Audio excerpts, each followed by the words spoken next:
everybody. Good evening, late evening, depending on where you are. I think West Coast is still pretty early. Central, East, it's kind of late. It's bedtime. But welcome to the Moviegoers Society podcast brought to you by Nerdtropolis. I'm your host, Sean Toshwer, the mayor of Nerdtropolis. And with me once again is my co-host, Drew Bunhausen, the professional media and movie mastermind. I think it is past our bedtime. Wouldn't you say so? Worth noting, though, it could be later. It could always be later. They started doing this show starting at 6 o'clock Central Time, our time, so that it wouldn't go as far over. So it actually ended a little before 10 for us. I mean, sometimes this show used to go all the way to 11 for us. So, I'll take it. This is, it's early by comparison. It is. And what we're talking about, if you haven't figured it out yet while you're watching us or while you're listening to us, it's because it is the Oscars just finally wrapped up, maybe 20 minutes ago or so. The 97th Academy Awards took what is that? So it started at what? How many hours was it? 3? This was like a 3-hour and almost 50-minute show. It was long. Started right at 6. I'm sorry, Sean. This is my fault. I'm the person that loves all the award races, and I messaged Sean. I was like, "Can we do a live show after, please?" And you're very kind and gracious, and you're allowing me a soapbox to be able to talk about it. So I appreciate that. Yeah, I stayed up. Like, ironically, I've been battling a sore throat for the past week, and like my voice has gotten hoarse, and it's actually starting to get better. And now I'm going to talk for 30 minutes to an hour straight, and probably not do myself any favors, but it's worth it for the sake of the Oscars. Yeah, I guess so. I mean, I'm not gonna lie. I was about to fall asleep midway through. I'm gonna say it out there, guys. Hot take. Man, this was boring. I'm just gonna say it. There was excitement, and we'll talk about the excitement. But overall, start to finish, it was pretty average on the boring side of things. I felt like the energy level was all over the place, and yeah, I simply found it boring. I've said this before. I thought 2024 was not the best year for film. A lot of great movies, a lot of nice hidden gems, but not exciting per se. And I think we felt it for the Oscars in many ways. I think a lot of stuff overhyped drama as well, to bring some weird excitement and stuff like that maybe overshadowed other things.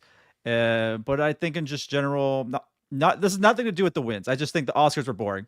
Conan O'Brien, really great start. I thought the start of everything was so sharp and everything and really entertaining, and then it kind of a slight nosedive on just everything else. I don't think there was a much spectacle after that. What do you think? Were you overall pleased, entertained, slightly bored, looking at your phone? I mean, the commercial breaks obviously happened, so I was like, oh, okay. And then it's just the flow was off maybe a little bit. I did feel like there were a lot of commercial breaks that when it was like, come on, just like fit in one more award here. Like, let's get it moving. I'm a little less negative overall. I liked a lot of these movies, and I thought there was kind of a lot of spreading the love a little bit. I'll get into that in a minute. But and I'm a little less negative on the movie year as a whole. I know that the strikes from 2023 kind of pushed a lot of 2024 movies, and so there is a little bit of a narrative of like, this is kind of what we were left with. But I do think of these, there's a lot of really good movies and a lot of movies that got a chance to shine that maybe wouldn't have gotten to normally, like a movie like Flow in the animated category. I don't know if it would have. We'll get there. But before we get into all the excitement stuff, I think my face most of the time was this face. This is the face most of the time I was just about to get bored. That's what I'm saying. Conan O'Brien started so sharp with all the interaction with the stars. I love the John Lithgow bit. Did you have a certain bit from Conan that you really liked? I mean, I really loved the intro, and the substance clip that they did made me laugh. I thought that most of his comedy was pretty good, and I thought he was actually going to play it a little safer. There are a few jokes he made that I was like, oh, wow. I liked there were some jabs, which I liked. So definitely he was the right host, I would say. But I felt like the second half of the show, the writing really suffered in some of the maybe programming and stuff like that. Honestly, what I felt like, other than John Lithgow, I really wish I was Adam Sandler and just left early. The Adam Sandler bit was really good at the beginning. Comfortable, and he left. He wasn't even there for it. So I felt like I should have been him and just kind of maybe watch something else, I will say, because Twitter is where I get most of my news anyways, following all that. So Well, that's what's just how I interesting felt. is they did try to cut a few things from the show, I guess, to make room. Like, if you notice this year, they did not do the live performances of the Best Original Song nominees. They cut that this year to make way for an Ariana Grande and Cynthia Erivo performance at the beginning of the Which was show. great, but I don't need to hear that song anymore. Like, There were a few other montages, right? Like we had the Bond tribute, we had which was the weird. I was like, what are they doing? This is a memoriam for Bond. it kind of felt that way for sure. I'm looking at my notes because there was another one that I'm oh, the Quincy Jones tribute they did with that Whoopi Goldberg and Oprah introduced and Queen Latifah performed. So they did some things like that, but like even though they cut what would have been 5 performances, they didn't really fill that with more montages or other cool No, but they did add performances. an extra performance. This was the extra performance that they That was brought in. good. That was good. I liked The the sandworm on sandworm playing piano. chopsticks. Oh my gosh. Yeah, that was brilliant. And like I said, the opening numbers were really fun. I mean, I like what Conan was doing. I give him that. There was some fun stuff. Like just It, like it it came out the gates hot. Like yeah, like there was a great monologue. I There mean, was you some had cool Deadpool show up, performances. but I was like, why? I liked it being us, we're comic book nerds, but I thought that was weird to have like Deadpool in it. I was like, what is this? Like, what are we trying to attract here, bringing Deadpool? Like, we're kind of not over it per se, but I'm like, no one's there for like a Ryan Reynolds thing or anything like we want to call it. The sandworm I think was great. Like that was really what was the But icing it on the cake. sounds like it accomplished what it was doing. The whole song was about wasting your time or not wasting your time by wasting your time. That's true. And so they wasted our time by I mean, it's having on Deadpool there. ABC, so Disney said, "Hey, you can have Deadpool if you really want." I guess is what it is. Um, so I don't want to take up so much time because there's a lot to talk about. So let's start off with kind of like how it ended, right? I kind of want to start there. Kind of work a little bit backwards, but it's just because I want to really highlight Anora. Anora like swept. Like that was pretty amazing. We've had conversations about this before. I have nothing bad really to say about Anora. I just didn't think it was not my favorite movie of 2024, but I really felt like I was kind of proud of everyone. I was proud of Sean Baker, I think, cuz they did so well. Like under the radar, I felt like this film. It's a really good film, but the fact that it won best picture was like the icing on the cake, and that was some of the excitement I felt like. Anytime Nora won was excitement, and it added to the Oscars. But let's hear it, Drew. How excited were you when this happened and everything else that preceded it? I was really excited. We did our favorite movies of 2024 podcast, and Anora was my number one. I absolutely loved this movie, so I have been rooting for it in the race. I feel like you can't talk about Anora's Best Picture win though without kind of acknowledging just the really strange and back and forth narratives that were going on this award season. Because in the past, like Oppenheimer last year, we just knew was going to steamroll going into it. Like we knew that was going to happen. And I feel like the few years before that, we kind of knew going into it what our best picture winner was going to be. Parasite was the last one I feel like that was kind of a surprise. But with Anora was a very early front runner this season. Anora as best picture and Mikey Madison as best But the actress question, were. Drew, I want to ask you is why do you think Anora is such a great film? I don't think I ever asked you this. I enjoyed it. I liked it. I didn't hate it. I just trying to figure out why it is the best film of 2024 for you. Are What you was asking it? my personal opinion, or Yes, are you let's go. asking why I think the Academy thinks it's the Let's best go movie with of the year? let's go with your opinion because I trust it more than the Academy's opinion. Sometimes, most of the time, I guess. I'm a really big Sean Baker fan in general. I love Tangerine and the Florida Project, and I really loved Red Rocket. And so when Anora was coming out, I was excited for that going into it. I love how he can take a lot of people from real world, real places, and insert them in his movies like non-actors and make the movie feel more real. And I loved that this was kind of a take on Pretty Woman, which is a movie that is obviously a classic, but a movie I find to be very flawed. Um, and kind of taking the premise and saying, like, here's how this would really play out.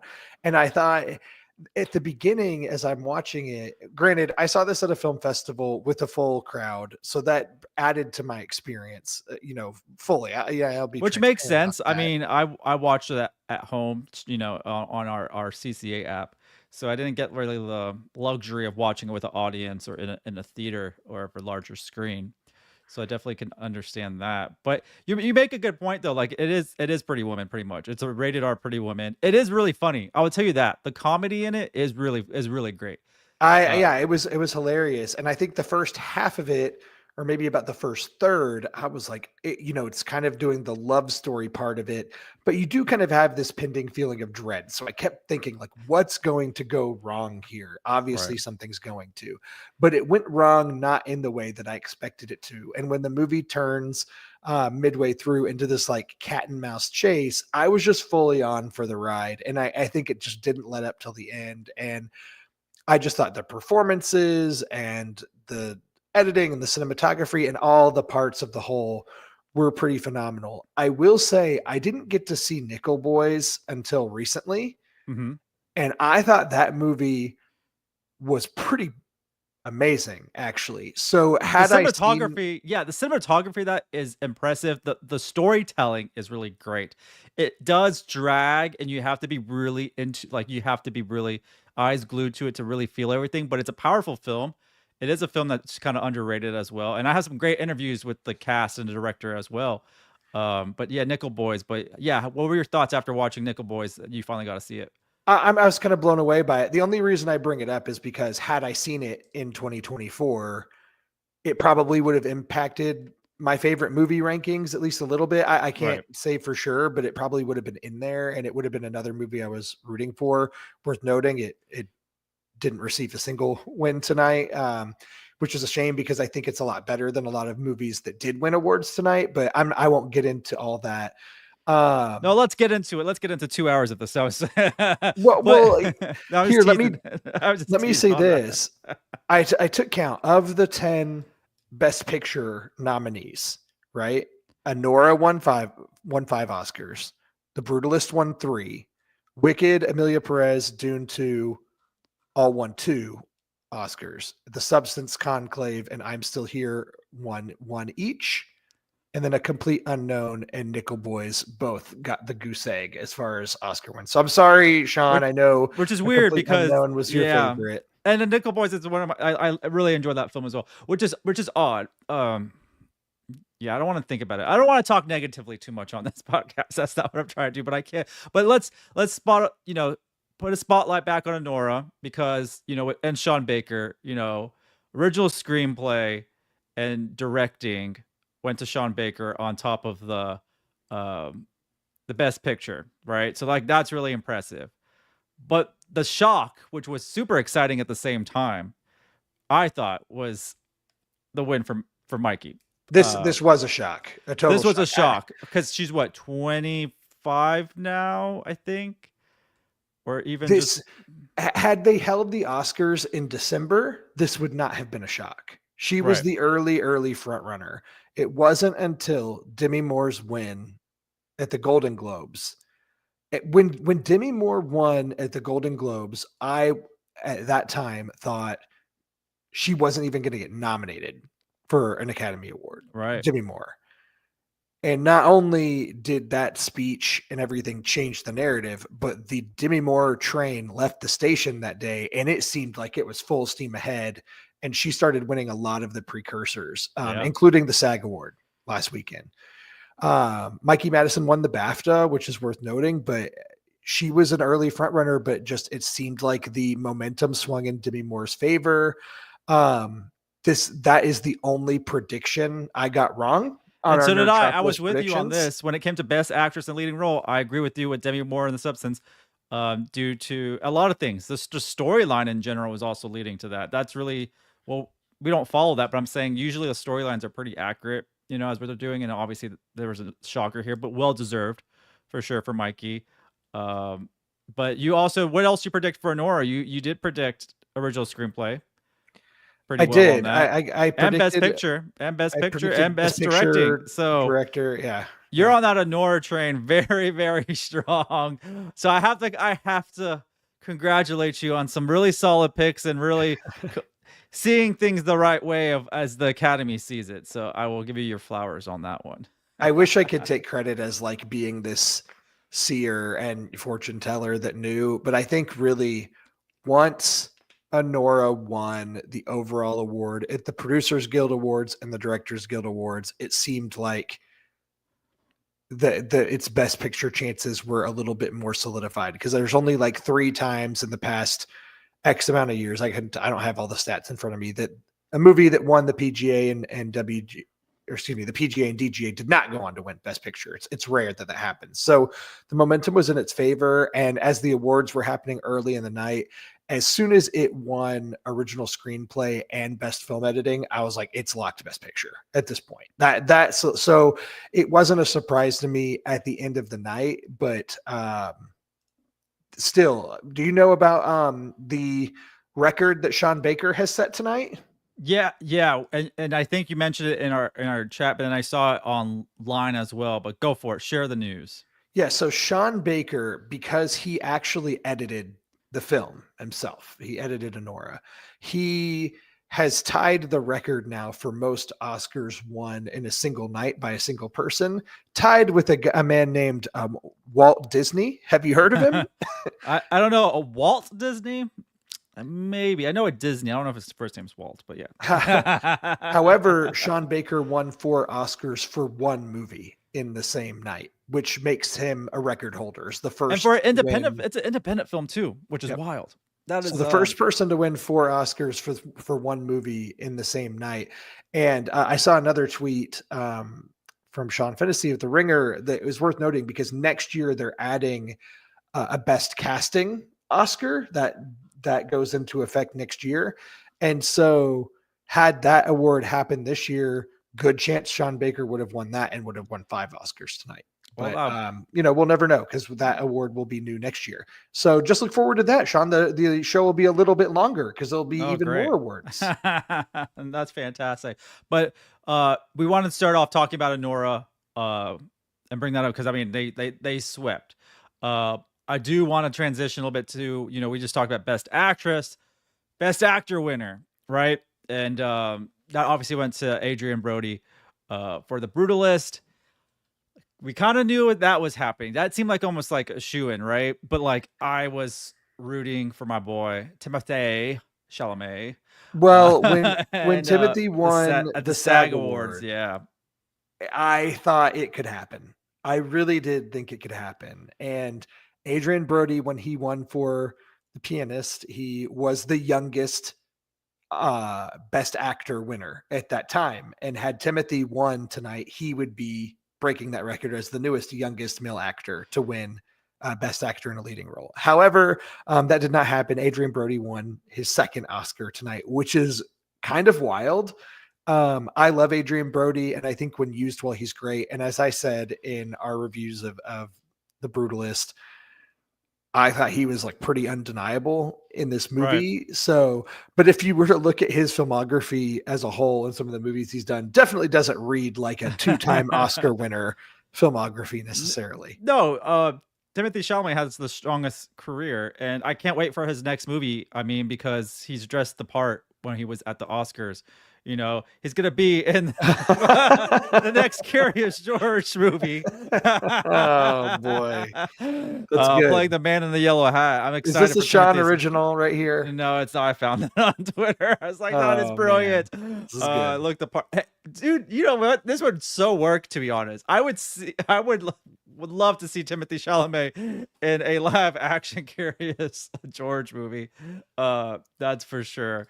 I dig that outfit. I mean, I was rooting for him. I mean, like a Complete Unknown, which got shunned out, which is shocking to me. I still love that movie a lot. I think it's probably easily my top 3. My top 3 can move around a little bit, but I think this one sticks there quite a bit. But yeah, Adrian Brody. Let's talk a little about speeches real quick. I loved Mikey Madison's speech. Adrian Brody's speech was great, but then it went too long.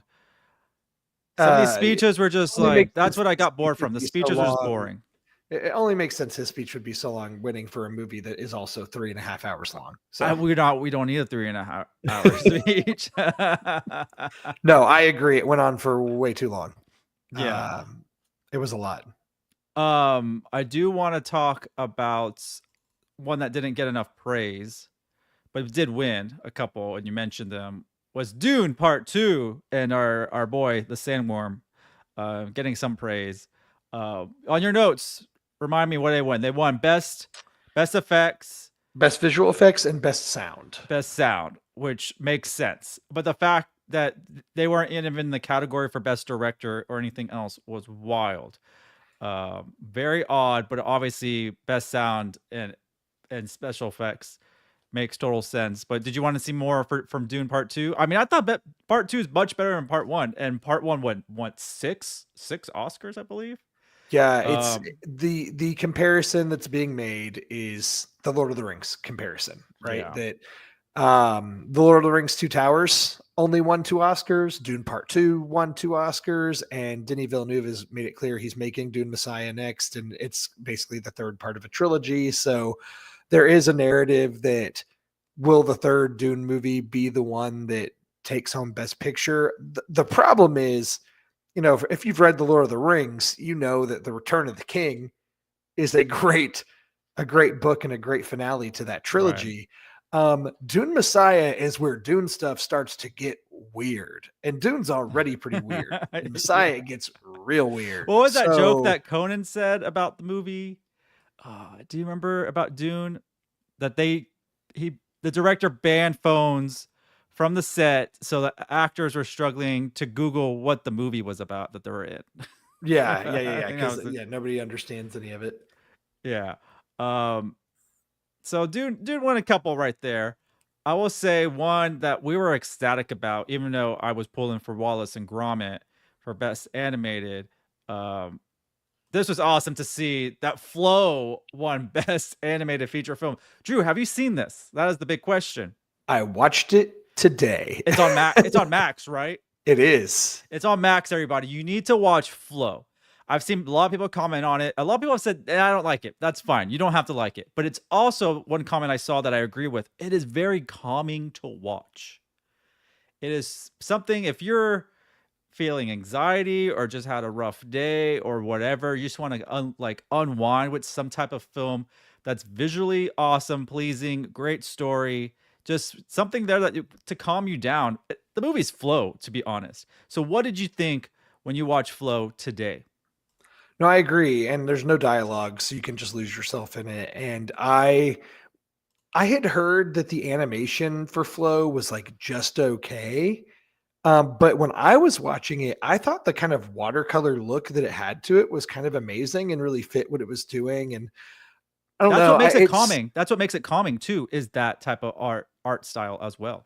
and with no dialogue, you feel like you can still understand the conversations that are taking place between these animals. No, I thought Flow was really good. Now, to be completely honest, I was really rooting for the Wild Robot in this category You were because that's doing a movie Wild that I Robot. I was doing love. Wallace and Gromit. We're gonna have to take this into the ring and Yeah. yeah, that was one. I think I forgot what episode we talked about that. If anyone's However, I feel like you and I can have a firm handshake and agreement over Flow. Like that's not going to make anybody upset. that is true. But for those that do like Wallace and Gromit, I do have a awesome interview with the directors of that film. You can check that out on our YouTube channel as well. Um, there's a couple things because we didn't want to be on here too long, so we can get some sleep. Um, we're gonna talk about supporting roles. That's probably how we'll wrap up with something else. Before we get into best supporting roles for best actress and actor, biggest surprise, biggest, film that you wanted more love for that didn't? Ooh, I mean, now my answer would be Nickel Boys. I wish that it could get a little bit more recognition, but I also didn't expect it to, so that's fine. I was surprised about I'm Still Here winning in Best International Film. It seemed like that was going to be Amelia Perez to win, but um, You know, That that movie had a yeah. lot of issues, and Yeah. that's I'm not going to get into all that, but no. And then of course, talking about the supporting role categories, these were probably the most telegraphed and easy to predict Right. awards Oh, of the one thing night. we didn't talk about, that we agreed on was for adapted screenplay. Hmm. For original screenplay, you went Anora, I went Brutalist, but for adapted screenplay, we both have Conclave. And you obviously saw that film. What were your initial thoughts about the film? I know I was iffy on the story it was trying to tell, but I thought just everything else about it was really good, and I loved the performances. So this was obviously. Did you think Conclave was going to win more than it did? A little bit, because Conclave won the Best Ensemble Award at SAGs, and it also won the Best Yeah, Picture at the BAFTAs. So yeah. to me, it kind of felt like if Anora didn't win Best Picture tonight, it would have been Conclave. Oh, you really thought so? It would Uh have been huh. Conclave if it wasn't Anora. I think I The thought if Brutalist. Anora didn't win, that it would have been Conclave You didn't think the in Brutalist for because Best I know Picture. you are really high on the Brutalist as well. I really like the Brutalist, and a few months ago, I like probably in late January, early February, I would have thought that the Brutalist was going to win, but then the tide seemed to shift more towards Honora and Conclave with some of the other precursors. So, but this one for adapted screenplay seemed to be the one where Conclave had a firm hold on that. Right. I'd love to give this to Nickel Boys if I was the one doing it, but you know, Conclave, I think, is a fine winner here. A movie that I liked. Yeah, I mean, it has great performances in there. Shifting to Best Actress in a Supporting Role, we both agreed. Zoe Saldana for Amelia Perez. Where's my thing right there? There we go. Um, she's really good in that. Like, she's the reason that movie's actually really good. And it's not, the term's not watchable because it is a watchable film, but like mesmerized, I guess, too, because of the song and the dance aspects, the choreography. I just thought the way she was moving in those scenes was really mesmerizing as well, and she did a really good job on top of the cinematography and everything else that was going on. And a film that I know that's very divisive, and I thought she was really good. Her speech was really great too. So we both agreed on that. So that was no shocker, right? That she won because she was winning everything, right? Yeah, she won everything. So this was not a surprise. I will say, when I was doing my predictions that I sent to you, I almost did a like who will win and who should win type of Right. thing, but then I didn't want to do that. I decided not to. I think some of my picks are like either or. Like I know a couple of them that I like. Sean's prediction for original screenplay, The Brutalist, is because that's like what I think it is, not what it should be. And I believe there was something else that I did the same thing. But I mean, it's how you want to put your predictions down. You can do it either way, to be Like honest. my prediction would have been like for best actress, I would have said who will win Demi Moore, but who should win Mikey Madison. So I Right. was excited by that result. But for it's just worth noting for best actress, a supporting role, I would have said who will win Zoe Saldana and who should win. I think I still would have put Zoe Saldana. Yeah. If you eliminated her from this category and you had to choose between the other four nominees, who would you choose, Sean? Who would be your personal pick? Between I don't know if you have it in front of you. It's Monica Barbaro for Complete Unknown, Ariana Grande for Wicked, obviously, Felicity Jones for The Brutalist, or Isabella Rossellini for Conclave. Who would you pick of those four? I would go. Oh man, for a complete unknown. What'd you say her name was? Monica Barbaro, Monica. who Yeah, played Joan Baez. because that's one of my favorite films, and she's in it quite a bit, and her performance is really really good. And but I think it's like Zoe. I think just killed it. I think her performance really sticks with you, and that's also because of maybe some of like the dance numbers and the music and stuff like that. That stuck with me, and that's like why that's embedded in me. Like her performance is embedded in my brain. That's how good it was. Um, like kind of shifting to best actor in a supporting role. I watched The Real Pain. I liked it. I just didn't understand all the praise about it. I love Kieran Culkin. He's great in it. Everyone's great in it. But like my prediction or my want was Edward Norton in A Complete Unknown. I thought Edward Norton, one of the best. I mean, Kieran Culkin's one of the best actors we have too. Hey, But Sean. Yeah, I thought he should have won the award too. He did real good in yeah, that there movie, A there Complete you go. Unknown. Yes, You he should win did. one too. You should win one too. Uh, um, that's where I had, but Kieran, who's an awesome in everything he does, is really showing the world what he's capable of, winning all these awards when it comes to television or film. It's really impressive.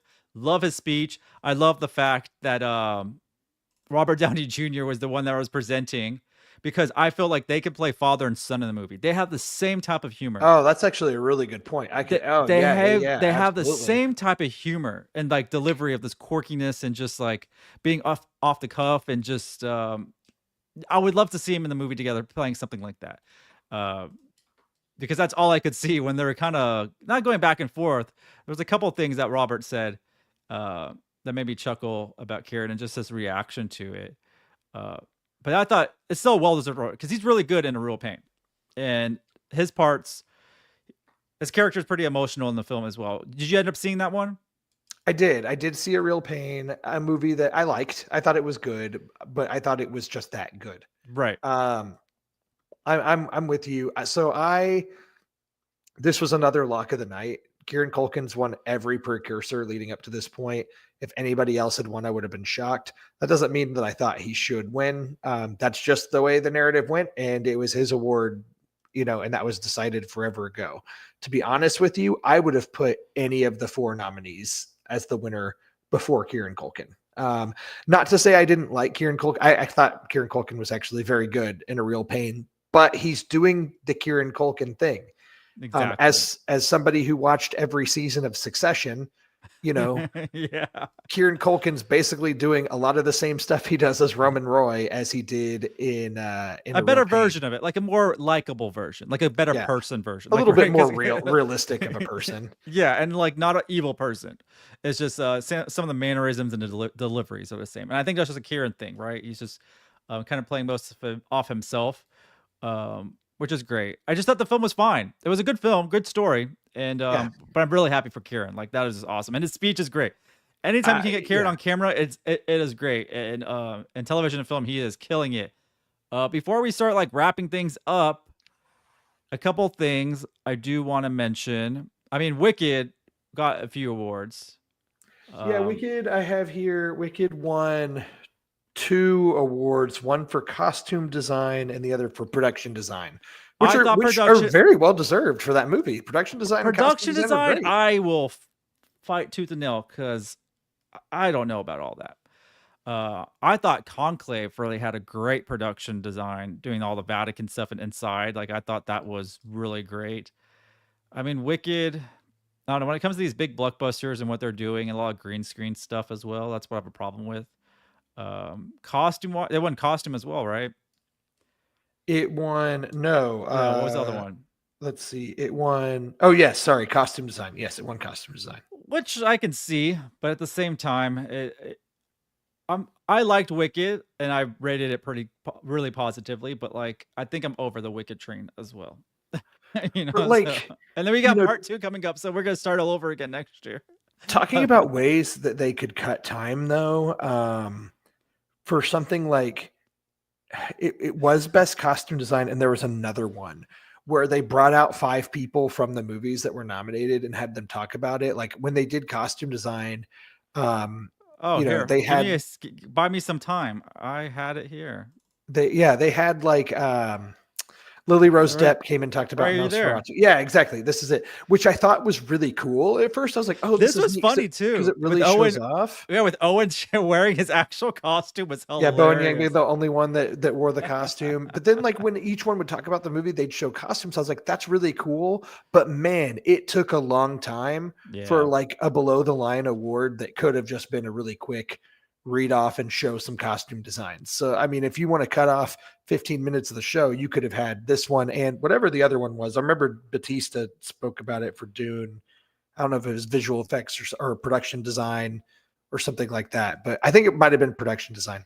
Yeah. Anyways, they could have cut time there. Yeah, there was. And then there was one more that I wanted to talk about. What did the Brutalist win?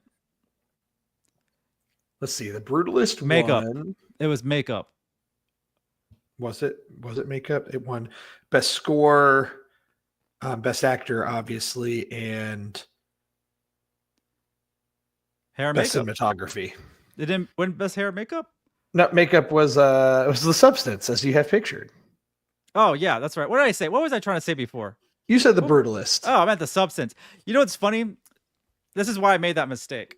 As I'm typing things, I was like, "There's a lot of these in front of some movie titles." I'm like, everything is the something, the something.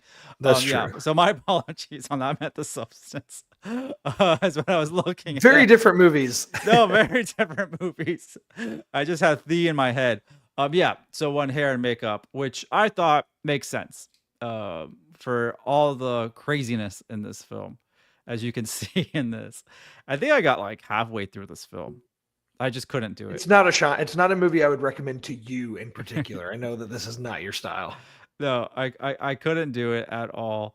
Try to think of what other highlights we can talk about before we wrap things up, and we'll go through some of the comments. It's and speaking of like this is like Emilio Perez won for 2 songs or 1 song. Emilio Perez had 2 songs nominated, but it won for one. Right, and it was this one. I think it was El Mal. Yeah, that was the one. And that's the scene that's like really in my head. I thought this was a really amazing scene to be shot and choreographed and everything else. This is like when the film is like trying to showcase the weirdness of it. You know, like this is where it gets in that song and crazy dance number and stuff like that. Let me see what else we have here. Any shocking moments? No one got slapped. Nothing happened, huh? It was pretty calm and tame. It was a pretty tame show as far as that goes. They did have the bit where, obviously there were a lot of things in reference to the fires in LA and they made some references there, but they brought out the firefighters and had them read some of the jokes that Conan I mean, didn't want to 3 read. jokes. 2 of them were harsh. The last one was just a little knock at Conan himself. Yeah. I do have some notes on my phone. I'll probably see if I have anything in there before we wrap things up. Oh, Ben Stiller. I wish I had that picture. The Ben That was Stiller good. bit That was a good bit. That was funny. I thought that was probably the funniest parts. And yeah, just Adam Sandler and Ben Stiller. I think we need more comedy people involved because I just felt like it was a little dry, after the beginning. There's already an article out about the in memoriam and some people left off. Tony Todd was our friend Tony Todd, who we had a great conversation with, great interview, big nerd himself. It was left off. I think that was the only one that really bothered me. Tony Todd, Shannon Doherty, and Michelle Trachtenberg, who just recently passed away. Michelle's like more TV, so they don't do television as much. I don't know. They have some weird rules on that, right? Same with Shannon. She's television based. So I think that's where that is. Not saying like they shouldn't do it, but I think that's how some of the guidelines are for that. It's strange. But then also like the Gene Hackman thing was really nice too, which is still wild. They kind of did that. Like they reserved the big 3 for the end where they gave tribute to David Lynch and James Earl Jones and Gene Hackman.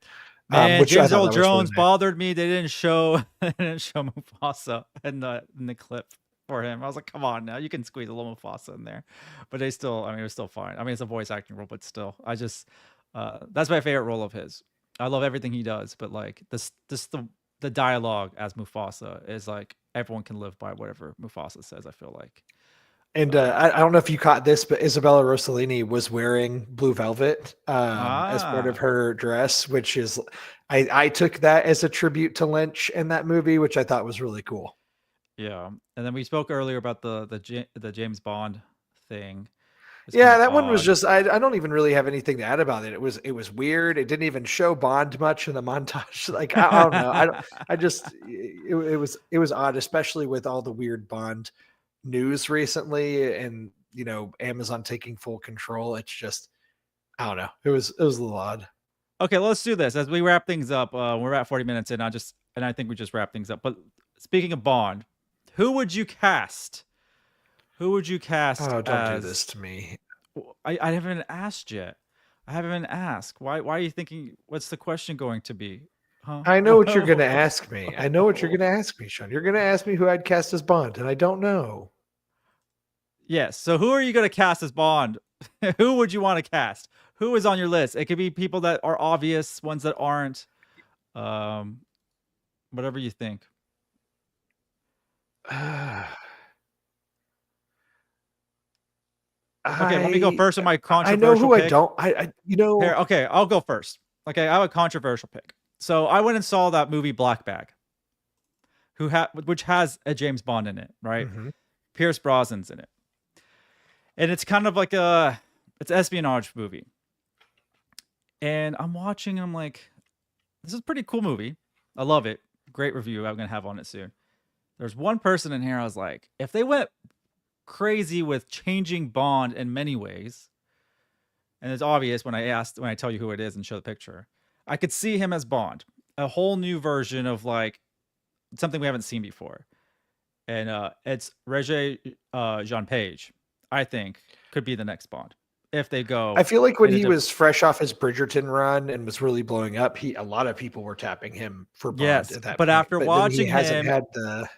watch him in this spy thriller, and you'll see why. You'll see why I think he would be a really solid choice if they want to go in a whole different direction.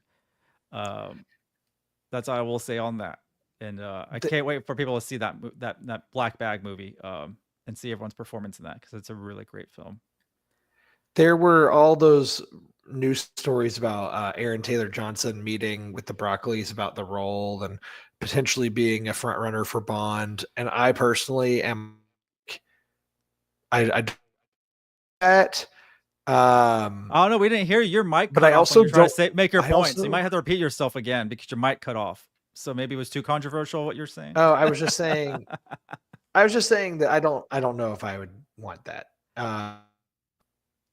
He's mainstream. We think it's what Amazon wants, so I wouldn't be surprised if they cast somebody who is pretty well known now that they have control. A lot of the people that are typically listed, Henry Cavill's and your Tom Hardys and people like that, that I I think mean, are my maybe a sister little bit asked this older than what they're question trying to earlier. do. She asked this question earlier, and she was like Tom Hardy. And the funny thing is, you got Amazon having control over this. Well, Amazon's starting to have a really great relationship with who? Henry Cavill, with his Warhammer show. I believe his Warhammer series is gonna be with Amazon. He's wrapping up Voltron right now, which I don't know where that's going. Who's making the Voltron movie? Is that an MGM project by chance? I have no idea. And I wonder, is that upcoming He-Man to an MGM I'm sure I have to Google some stuff because I'm gonna see like what Amazon's trying to do, because they have contracts with people and they try to use the same people that they already have a relationship with. But Henry Cavill would make it the most sense What for the next big thing for him. I will say that. What if you did like a Jonathan Bailey, who's just now blowing up after Wicked and who's gonna be in the next Jurassic World movie? Like, could a Jonathan Bailey be Bond? I don't see it. He is English. I just don't see it. I'm looking at his face right now. I just don't see it. Like, I feel like the answer I actually want is for them to cast somebody I don't know, but I don't think that's going to happen.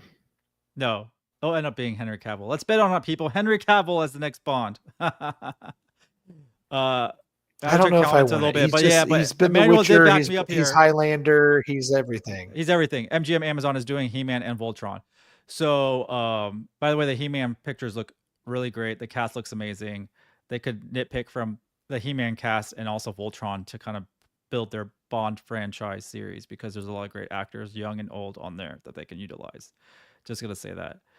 Let's leave it on that note. On Bond. Somehow we ended this show talking about He-Man. We talked, we end the Oscars recap talking about He-Man. It's a Nertropolis podcast. So the Moviegoers says Nertropolis podcast. It's always going to end on something nerdy, and that's what it is. Got to stay true to brand. Got to say, Henry Cavill said he'd rather stay inside, stay at home, and play video games than go out and about. So I'm with Boy, can I relate to that? Yes, we can.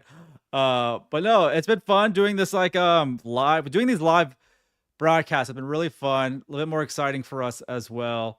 I don't know, it's just we have a lot going on, a lot of movie reviews coming up, a lot of articles. We got some new contributors as well. So we're trying to build up our site. So please visit nerdtropolis.com. Got a lot of interviews coming your way too. So make sure you are subscribed to our YouTube channel. And if you're listening to this on our podcast network, where it be Spotify, Apple Podcasts, all those other places, is awesome. We appreciate the support. We're trying to build up our Facebook, Twitter. What else am I missing? Instagram, TikTok, a little bit of everything. So I'm just trying to add content, nerd out with all of y'all. And Drew, this has been a fun journey so far, and we're gonna keep going, right? We are, for sure. It's our past our bedtime. I'm honestly happy to not talk about any of these movies again, though. Like, I'm happy that we can now move past the Oscars and start looking ahead at the movies this year in 2025. Yeah, like Superman, Fantastic Four, Tron, Ares, Mission Impossible. What's not Dead Reckoning? What's it called now? Oh, Jurassic Final Reckoning. And there's a new Avatar movie this year. That too. There's a lot of stuff going on, so we're super excited. So once again, thanks for joining us for another episode of the Moviegoers Society. We're gonna catch y'all very soon. I'm Sean Toshworth, the mayor of Nerdtropolis, and Drew, what's our tagline? We will see you at the movie theaters, along with Sean Baker, who wants everybody to go to the movie theaters. That's where we'll see you. There you go. Drew had me scared for a second, but yes, we will see y'all at the movie.